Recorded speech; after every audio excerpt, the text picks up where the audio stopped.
Wassalatu wassalamu ala Rasulillah wa ala alihi wa sahbihi ajma'in, amma ba'du.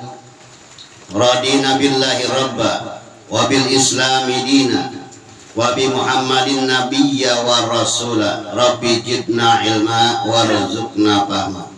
Rabbi sahri sadri wa yasir li amri. Rabbi sahri sadri wa yasir li amri.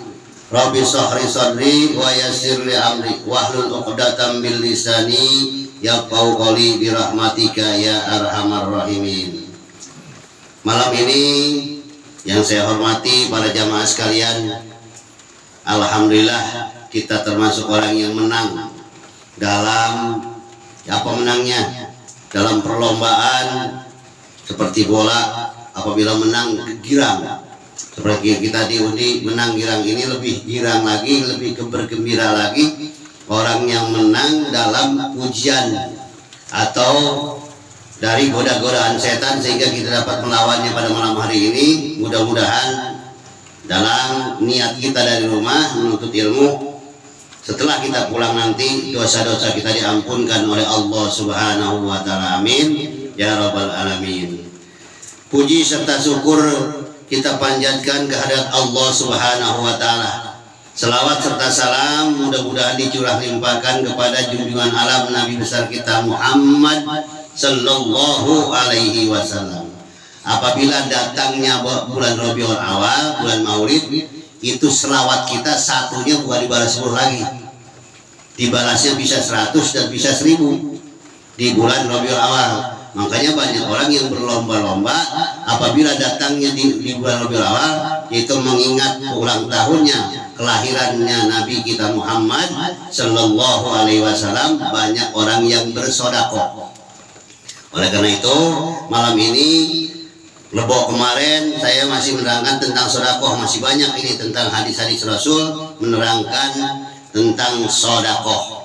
Kemarin sampainya yaitu as-sadaqatu tab'u maitatasyu. Jadi sedekah itu dapat menolak mati dalam su'ul khotimah. Seandainya kita udah dicatat sama Allah, ada ketentuan kita dari lahir dicatat mati kita bahan su'ul khotimah. Kita di dunianya sering sedekah, enggak pernah ketinggalan walaupun 1000 rupiah. Di sini kata Nabi, as-sadaqatu tamna'u maitatasyu. Jadi sedekah itu dapat menolak su'ul khotimah, mati yang sangat jelek. Kalau orang paling jelek-jeleknya manusia mati dalam keadaan su'ul khotimah, udah nggak ada lagi paling jelek-jeleknya. Sebab apa? Orang yang mati dalam su'ul khotimah tidak dapat nikmat kubur sedikit pun, terus disiksa. Sampai kapan? Datang hari kiamat. Hari kiamat datang disiksa lagi dalam padang mahsyar, terus sampai kemana? Diceburkan ke dalam neraka berapa ratus tahun di dalam neraka. Makanya kita mohon kepada Allah, kita minta mati kita dalam keadaan husnul khotimah, mati yang bagus gitu. Di sini makanya rajin sedekah, jangan kikir. Sebab orang yang kikir, orang yang pelit itu benci Allah, ba'idu minallah, ba'idu minannas. Orang yang kikir, orang yang pelit itu jauh dari Allah, ya jauh dari manusia. Rasulullah juga sangat benci pada orang-orang yaitu orang yang kikir, orang yang pelit. Oleh karena itu di sini sebab karena belum habis, bahwasanya kata Nabi dalam sabdanya, sedekah itu dapat menghindarkan dari orang yang panas kubur. Misalnya kita termasuk orang-orang yang matinya amal kita sedikit, apalagi sholat kita masih jarang-jarang, mati dah kita. Di dunianya sering sedekah, maka di sini akan dihindarkan bagi orang yang sedekah dari panas kubur dan seorang pada hari kiamat hanya bernaungan dalam sedekahnya. Kemarin sampai situ ya. Di sini barang ya berapa banyak dari di sini. Kemarin sampai sini udah ya. Sekarang kita lanjut ke hadis berikutnya.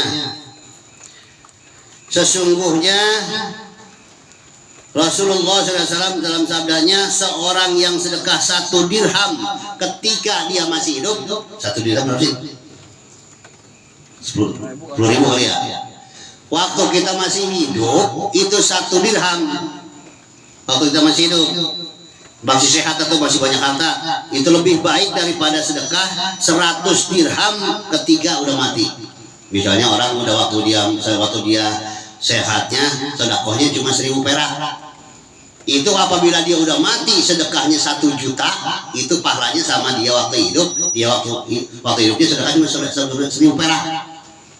Jadi jauh. Makanya kalau mau sedekah sekarang nih, kita masih sehat, masih sayang dengan harta, kita masih gagah, masih hidup. Jangan nungguin pas kita udah mati. Ini perbaik buat cipulan. Misalnya Pak Jajat punya tanah 100 meter. Bilang anaknya, nah ini tanah 100 meter buat perbaik saya nanti kalau udah mati. Buat nyolatin, buat ngajiin, boleh, bagus tapi lebih bagus dijual, dikasihkan ke jariah masjid, itu yang lebih bagus utamanya. Sama juga sedekah 1 triliun. Waktu di dunianya sedekahnya 100 meter, itu kalau udah matinya 1 hektar. Jauh kan? Jauh. Makanya di sini diharuskan, kita disunahkan oleh Rasulullah, banyak-banyaklah bersedekah di waktu kita masih sehat, di waktu kita masih sayang sama harta. Kan sayang banget kalau bersedekah.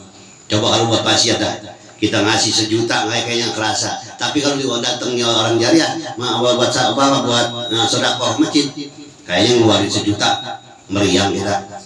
Kalau kita duit pas-pasan atau duit masih emang belum banyak mah, kecuali orang yang duit jauh banyak lah.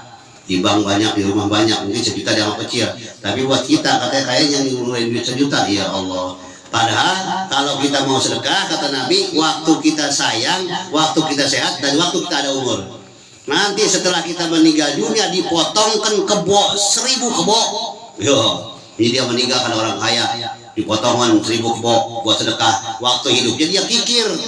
Itu 1000 kebo sama juga dia motong kambing 1 waktu dia hidup. Jauh kan? Jauh banget. Makanya hati-hati.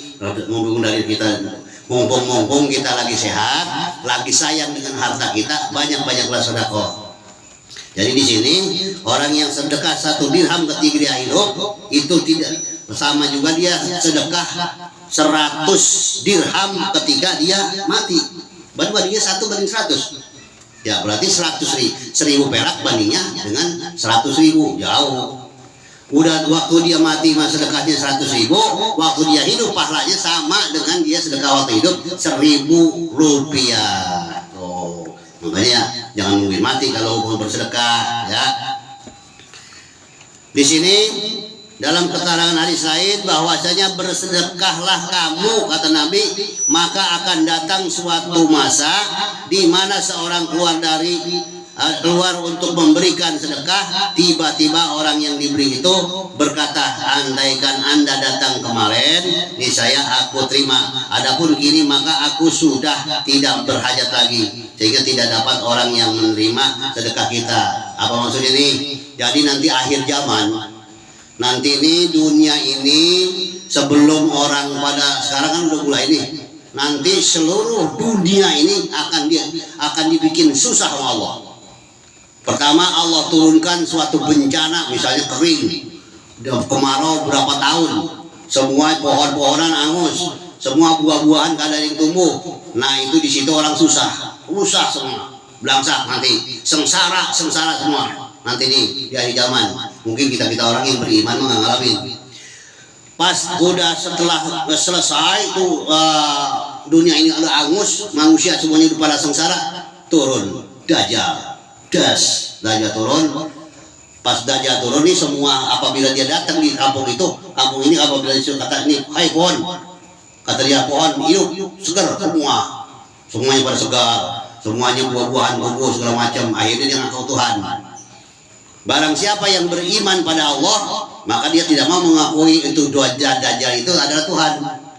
Yang nggak mau digeragi, itu menurut keterangan dari mulai pala dibelah tuh sama Dajjal. Yang kita ini melihat ini, makanya kata Nabi, seandainya nanti di suatu zaman apabila turunnya Dajjal, maka pergilah kamu secepatnya. Kemana kan juga?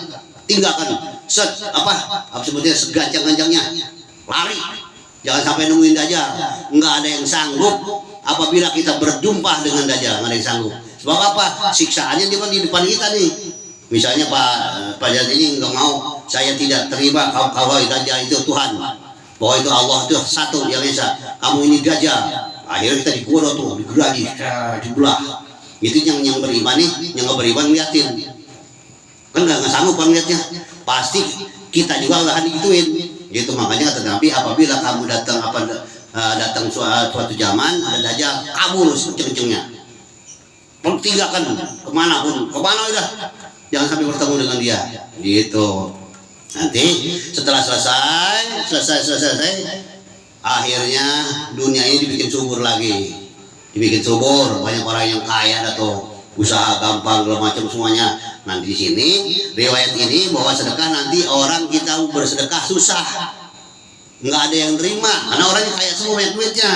Seandainya kata kamu datang kemarin, kini maka aku sudah tidak berhajat lagi nggak pengen disedekahin, duit saya udah banyak. Oh, makanya kalau mau sedekah sekarang nih banyak orang yang miskin, ada yang usahanya lagi pahit, lagi pelit, banyak orang yang masih membutuhkan. Nah kalau sedekah kalau masih banyak yang terima. Nanti akhir zaman yang orang-orang udah pada kaya semua, kita mau bersedekah juga susah gitu. Di sini dalam keterangannya seperti itu. Jadi nggak ada yang terima nanti mah. Di sini bahwasanya andaikan orang-orang miskin meminta-minta untuk berdusta, bohong misalnya minta-minta, padahal duitnya banyak, maka dia tidak akan selamat dan untung.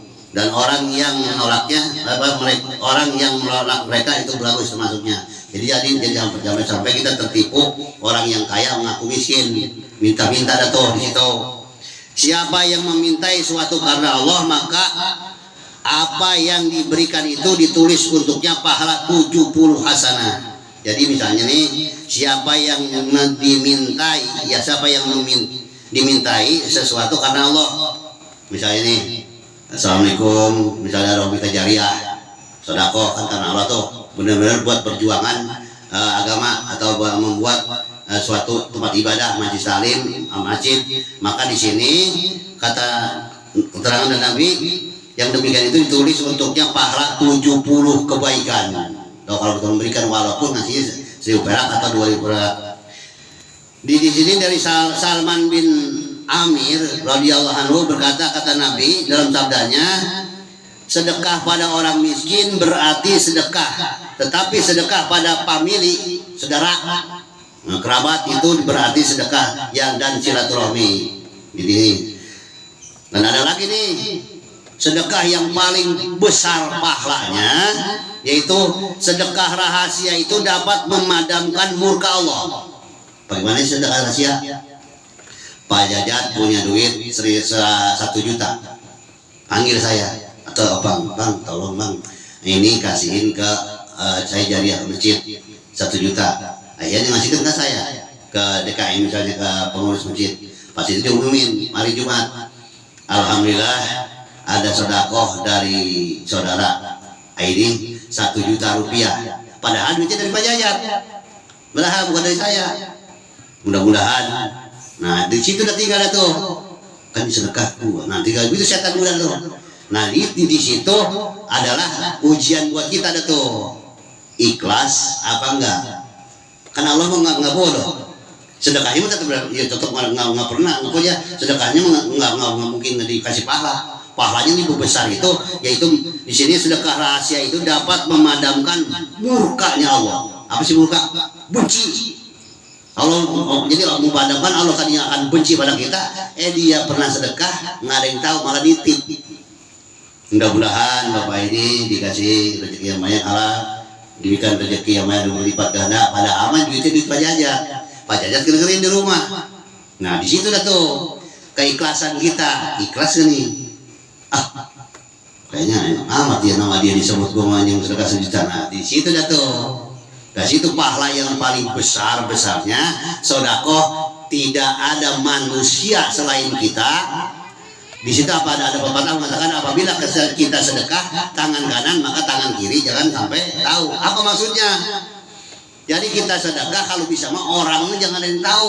Antara kita dengan Allah aja udah masuk ke just 1 juta, nggak ada yang tahu. Itu yang lebih banyak bagus mah. Pas itu ada bangunan masjid, ya, Pak Jaya sedekah misalnya itu 5 juta. Udah ikhlas wajah, sedekahnya kan beri nitip. Teman Pak Jaya datang dari Bandung. Pak Jaya tadi saya numpang sholat di sana, tuh masjid bagus benar Pak Jaya. Itu waktu tahun sekian, dulu ngebangun saya kan nyumbang dulu 5 juta. Tuh, padahal teman saya nggak tahu ngomong. Alhamdulillah saya juga nyumbang waktu itu 5 juta. Itu kata Allah, barang siapa yang bersedekah dengan rahasia tangan kanan bersedekah, tangan kiri nggak tahu. Apa artinya? Maksudnya kita bersedekah, orang lain jangan sampai tahu. Kata Allah Pak, wahai malaikat, taruh sedekah simpulan di ilin, di paling tempat yang paling mulia, ditaruh, dibungkus. Wah, nah buat kapan? Nanti setelah dia meninggal dunia. Kasihkan ini, kasih kenikmatan terus dengan sedekahnya. 5 tahun sampai 20 tahun kemudian ngomong ada temennya, saya juga nyumbang 10 juta itu. Udah, murka itu Allah. Ambil.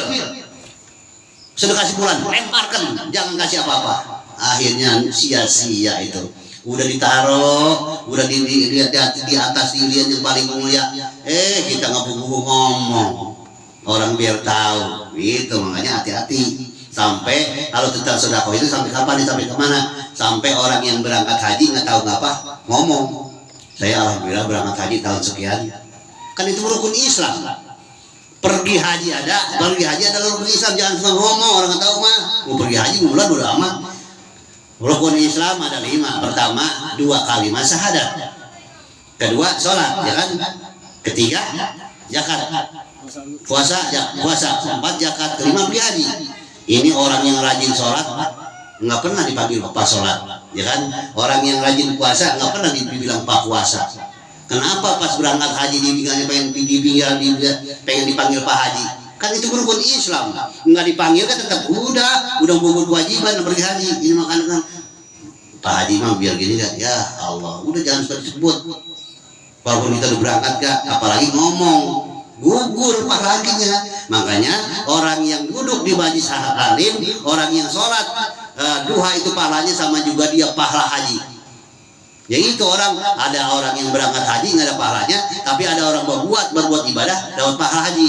Itu banyak kan mah. Makanya kita yang nggak mampu nih jangan takut. Saya nggak mampu ini mana rukun Islam belum bisa nih. Ya kan ini sholat Jumat. Sholat Jumat, barang siapa yang sholat Jumat itu adalah hajinya orang pukoro, orang miskin, orang yang nggak mampu pergi haji itu mendapat pahala haji buat orang yang sholat Jumat itu pahala haji buat orang yang nggak bisa pergi haji, orang pukoro, orang miskin.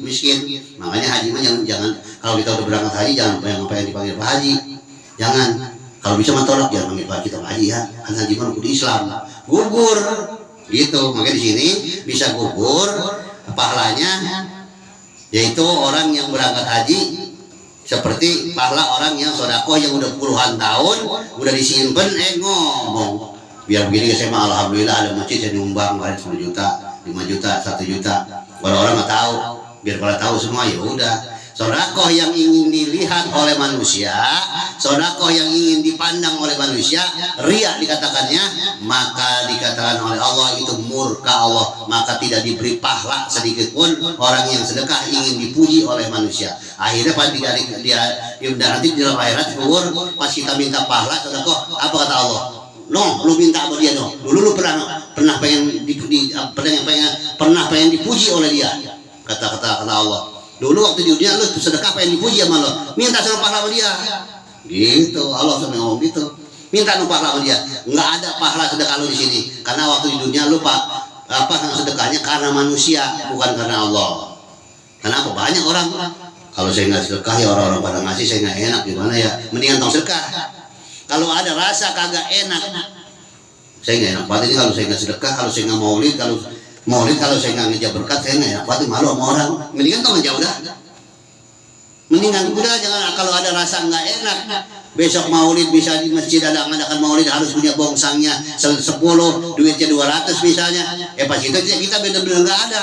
Punjang minjem kita, utang-utang.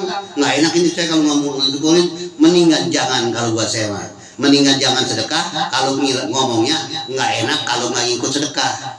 Udah nggak ada pahalanya, kagak dikasih pahala sedikit pun sama Allah. Itu orang yang bersedekah bukan karena Allah, karena manusia gitu. Jadi bersedekahlah karena Allah. Di situ, di sini banyak sekali tentang sedekah, bahwasanya apakah yang memberatkan seorang jika bersedekah itu dia bersedekah sunat lalu dia memberikan pahalanya untuk kedua ayah bundanya. Jika keduanya muslim maka pahalanya sampai pada keduanya dan ia sendiri mendapat pahala sebanyak apa yang dia terima oleh kedua orang tuanya tanpa mengurangi pahala keduanya sedikit pun. Maksudnya begini, jadi setiap kita memberi sedekah niatkan di dalam hati nih, misalnya ada kotak di masjid,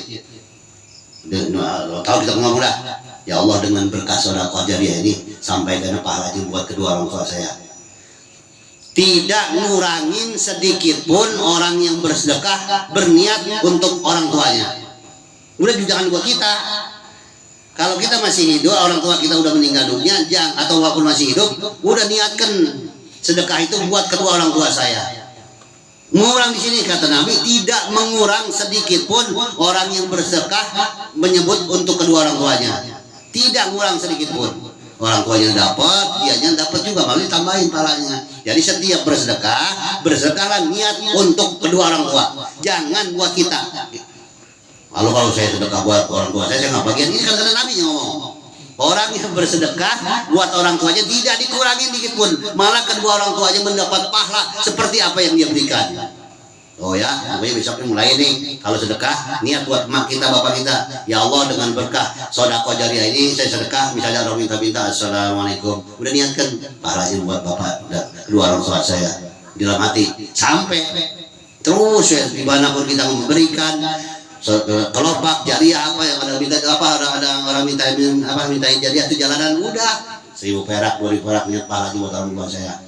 Berkah ditambahlah, kata di sini dalam keterangan yang lain, malah orang tersebut ditambah keberkahannya sama Allah. Berkahnya malah ditambah. Tadinya mau dapat berkahnya 1 ditambah jadi 10. Kenapa? Dia niat sedekahnya 1.000 perak buat orang tuanya. Oh, jadi niatkan, apalagi orang tua kita udah meninggal.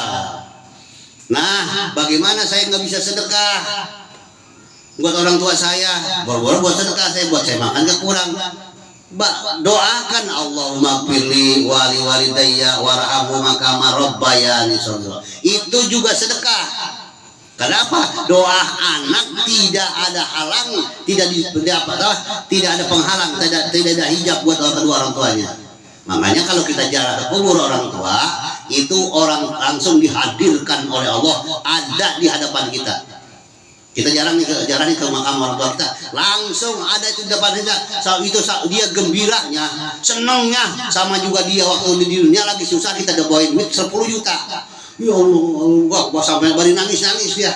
Emang lu punya duit dari mana, ini gede amat buat sampai begitu. Barang siapa yang ziarah ke kubur, ke kubur orang tuanya itu gembira aja dalam keterangan lebih sewaktu di dunianya dia lagi susah kita kasih duit 10 juta atau 1 juta udah gede 1 juta buat kita mah, itu gembiranya lebih daripada itu kalau kedatangan anaknya berziarah ke makam orang tuanya. Makanya banyak orang pada lupa, ada yang setahun sekali, padahal bagusnya mah minimal seminggu sekali tiap hari Jumat. Minimal kunjungi itu kubur orang tua kita kalau kita pengen berkah terus emang berat gitu. Terus bagaimana saya mau emak saya bapak saya masih hidup, ziarahi orang tua kita hidup yang lebih enak mah, karena lebih enak masih hidup.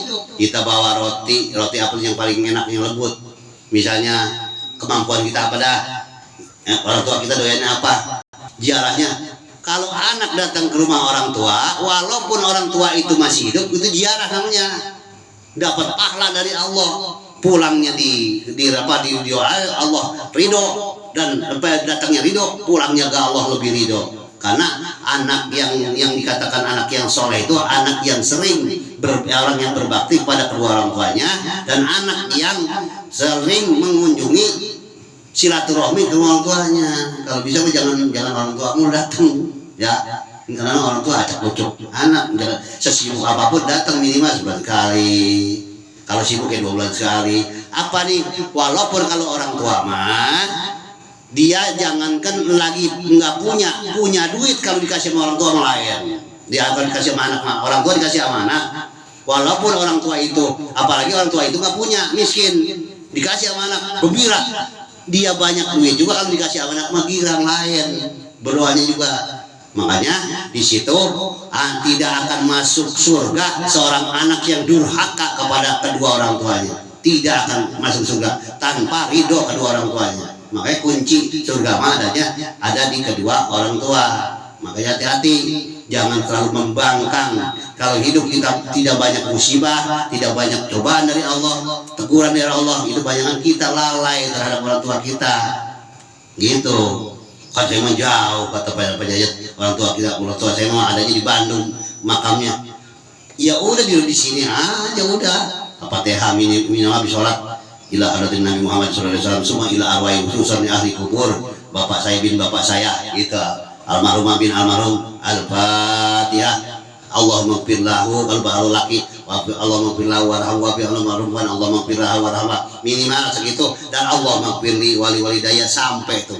Sama juga orang tua kita waktu hidup di dunianya, dia lagi kesengsaraan, datang anaknya bawain buahan, beras sekarung, duit 1 juta. Gila. Itu cuma karang yang diharapkan oleh orang tua yang meninggal adalah cuma doa Allahumma firli wali walidayya warhamhuma kama rabbayani shaghira. Kalau anak sampai lupa mengucapkan itu, dicap sama Allah anak yang durhaka kepada orang tuanya.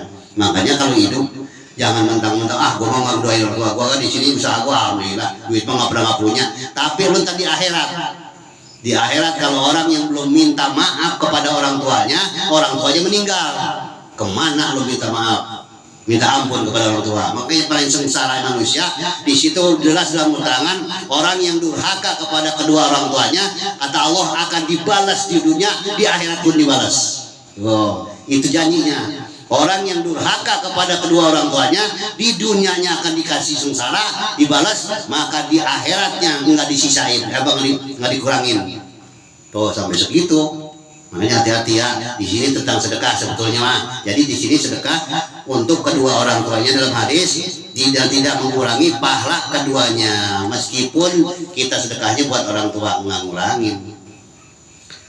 Kalau orang tua masih hidup bagaimana sedekah buat orang tua? Jadi orang tua kita tadinya mendapat musibah, dapat pikirannya sedang gulalah gara-gara kita sedekahkan buat orang tua itu ya. Orang tua kita diberkahi oleh Allah kehidupannya gara-gara anaknya sedang bersedekah untuk kedua orang tuanya. Itu buat yang masih hidup. Kalau buat yang udah meninggal, apabila orang tua kita udah meninggal, minimal sedekah, yang nggak punya duit minimal doa. Bagaimana? Itu yang tadi saya bilang, gembiranya 1000 kali gembira waktu dia masih hidup, sedang susah-susahnya anaknya datang sama bini dia bawa makanan segala macam, itu dia senangnya ngedoain. Itu sama di akhirat juga sama, ngedoain. Sebab apa? Orang yang meninggal itu udah dekat sama Allah. Jadi di sini dalam keterangan, orang yang udah meninggal itu doanya sama juga pedang dicabut dari sarungnya, tajam. Jadi ngedoain apa gua langsung dia sama Allah dikasih. Kalau kita masih hidup, doa kita masih muncul. Kalau orang yang meninggal dunia itu doanya sama juga pedang dicabut dari sarungnya. Tuh gitu, makanya sedekah ini bab-babnya sedekah. Jadi sedekah itu untuk kedua orang tua kita. Jangan sampai lupa ya. Di sini. Jadi bahwasanya bila di sini dalam keterangan lain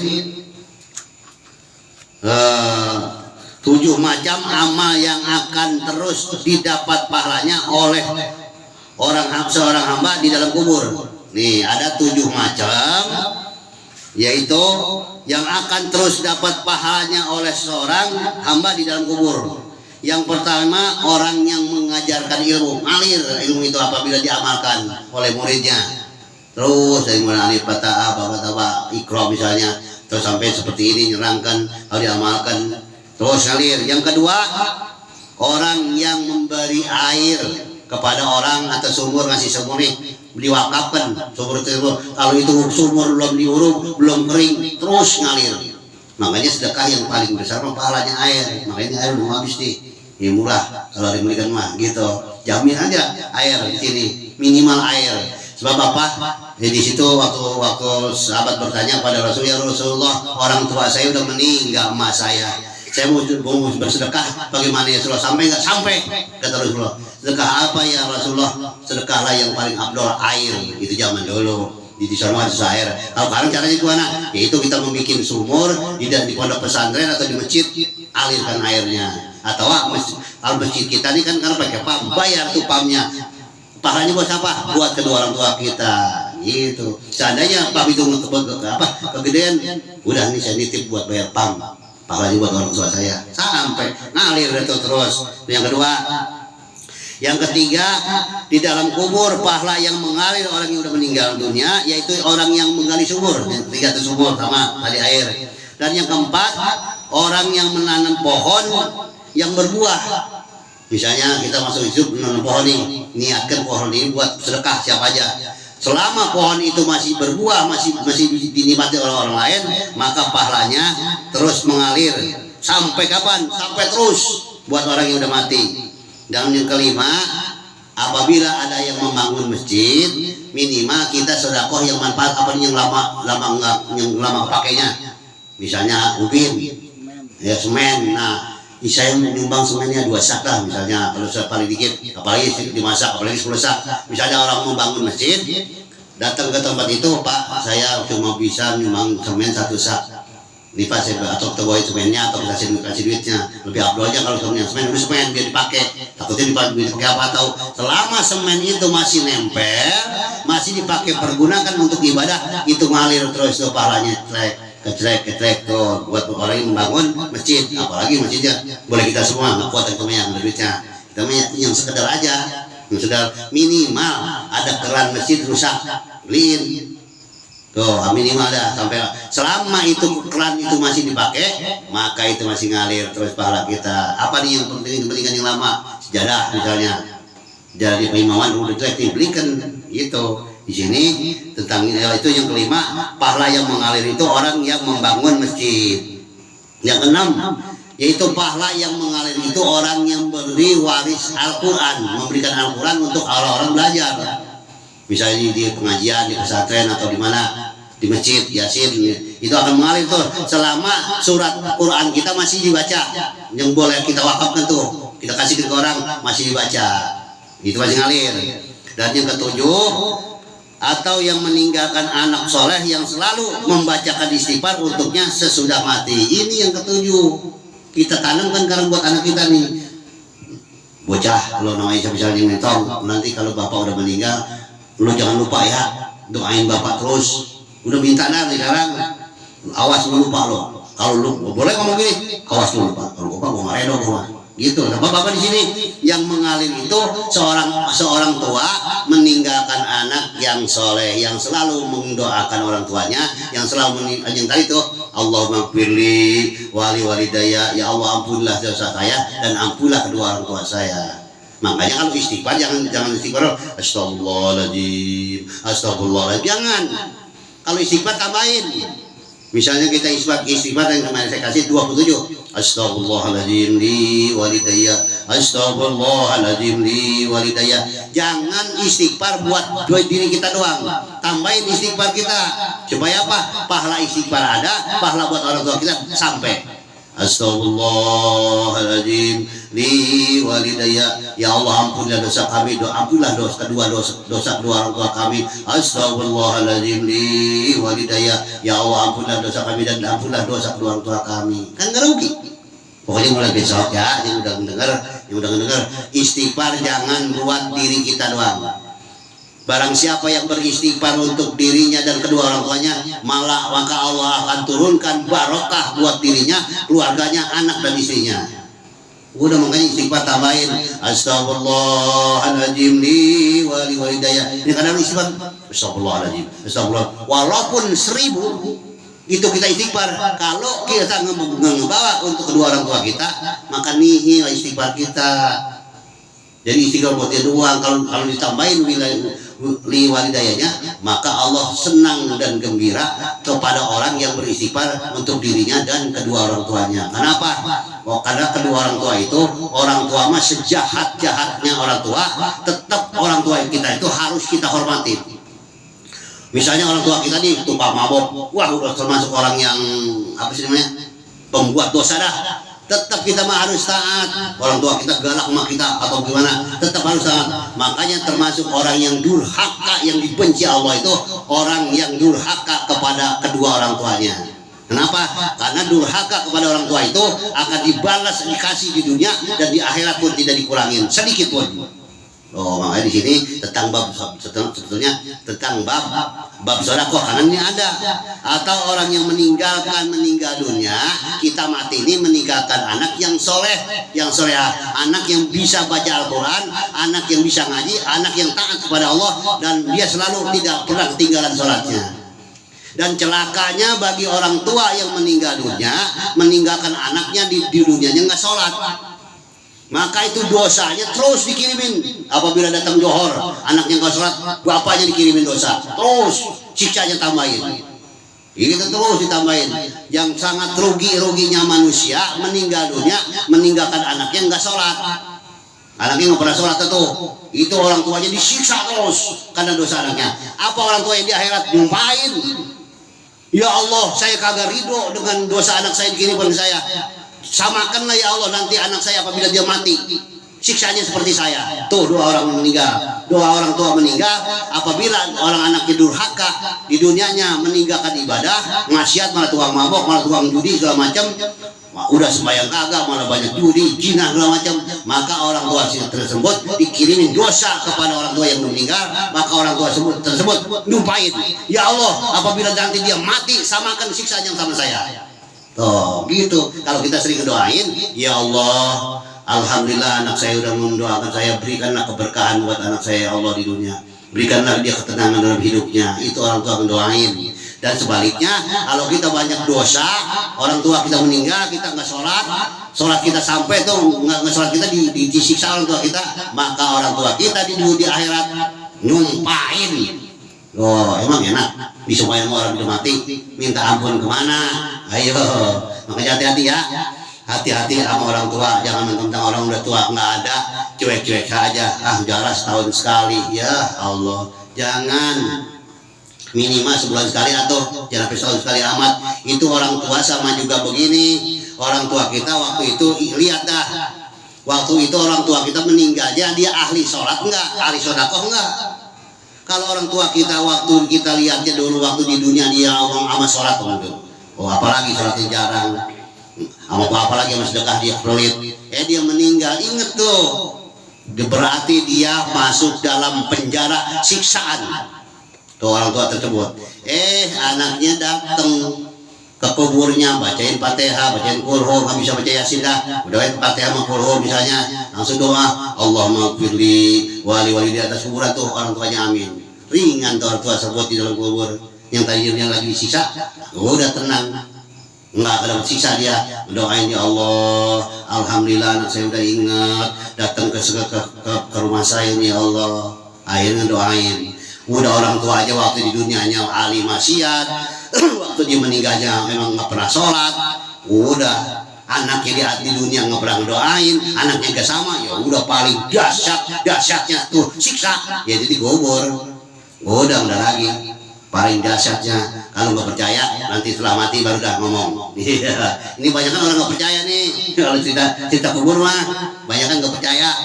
Wah manusia belagu amat tuh ngomong begitu, lo rasain nanti.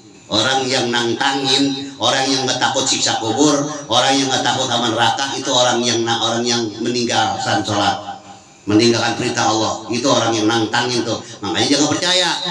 Orang yang beriman itu percaya.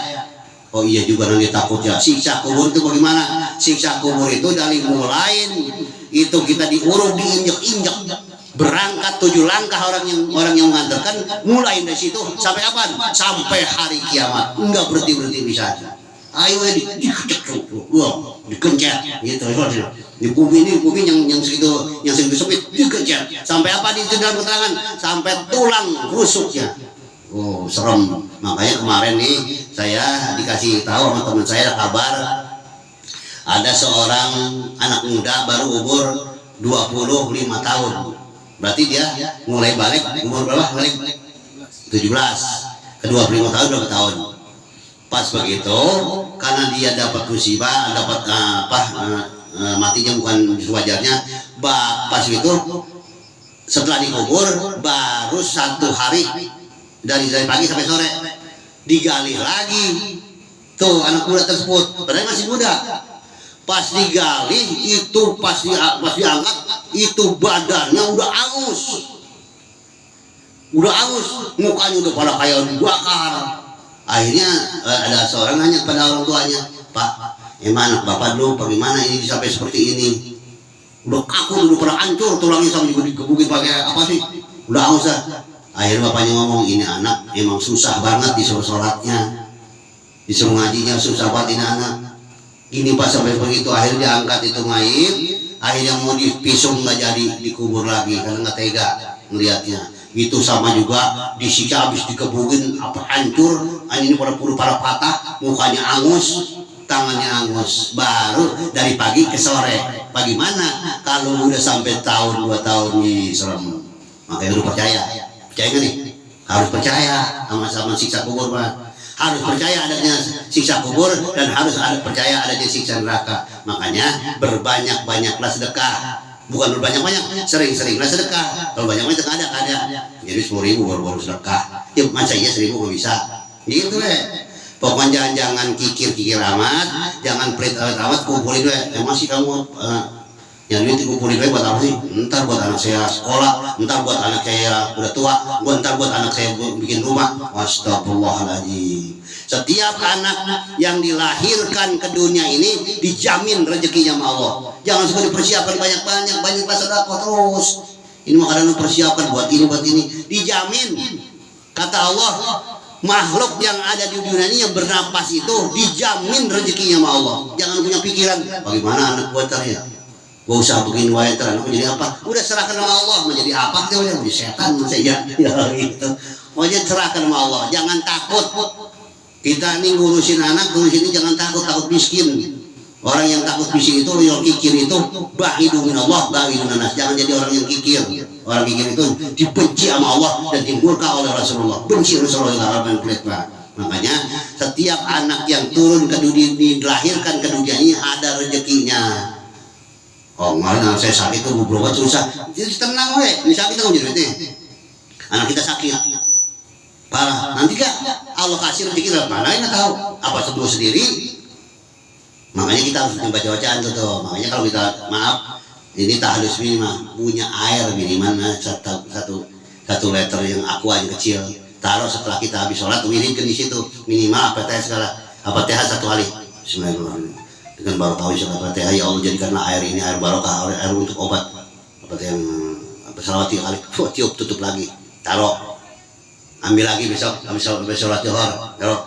Itu manjur orang yang bener lagi kesusahan, ada air di gara-gara air itu air barokah, air yang udah pernah dibacain Fatihah, udah berapa kali tuh? Kalau 1 hari 5 kali berarti kan sebulan berapa kali 5? 150 ya. Kalau setahun itu air. Apabila anak kita sakit mendadak tengah malam, ambil itu air tuangan di gelas, bacain lagi Fatihah, sebut namanya. Ya Allah dengan barokah Fatihah ini jadikanlah air ini obat untuk mengobati anak saya. Wah Allah subhanahu. Tiup, beli doain kata guru saya, doain sedikit, tuh minumkan, sembuh. Nggak kudu harus ke dokter, harus percaya itu. Itu, yang dikit-dikit anak perusahaan, wah kalau panik, anak panas, kalau mati, enggak mati kalau buat ketentuan Allah. Syariat dulu di rumah, syariat dulu. Gitu, makanya jangan takut. Orang yang dilahirkan ke dunia ini kata Allah, aku jamin rezekinya.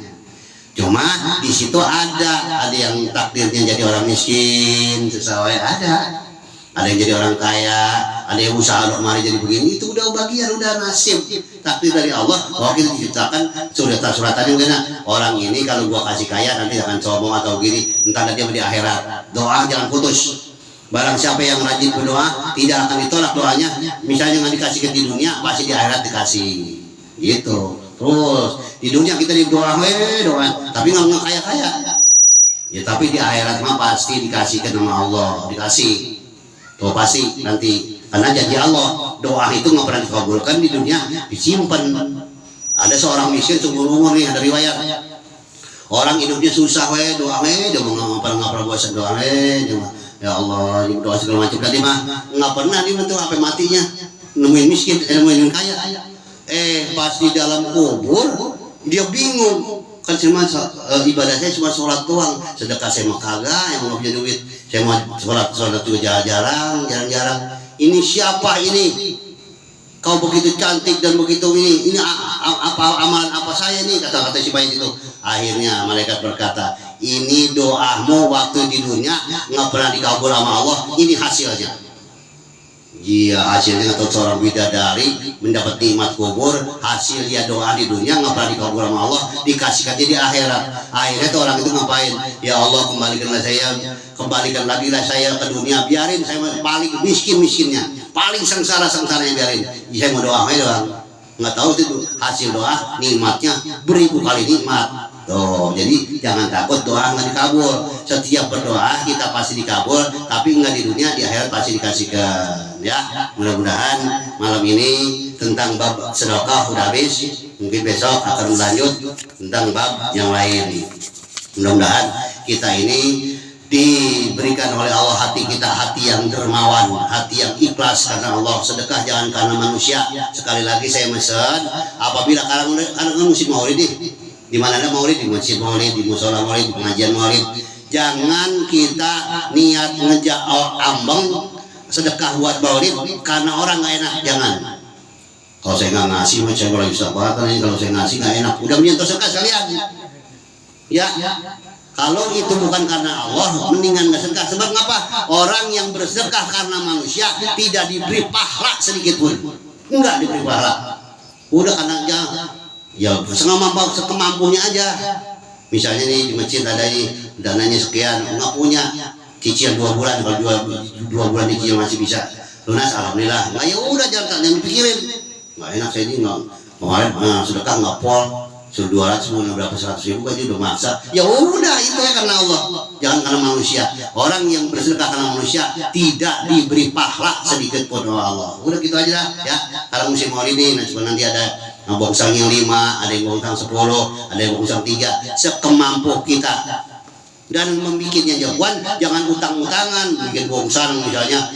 Ikannya orang-orang mah ayam 1 atau grame, kita masih mampunya aja udah, bodoh amat orang ngomong apa enggak.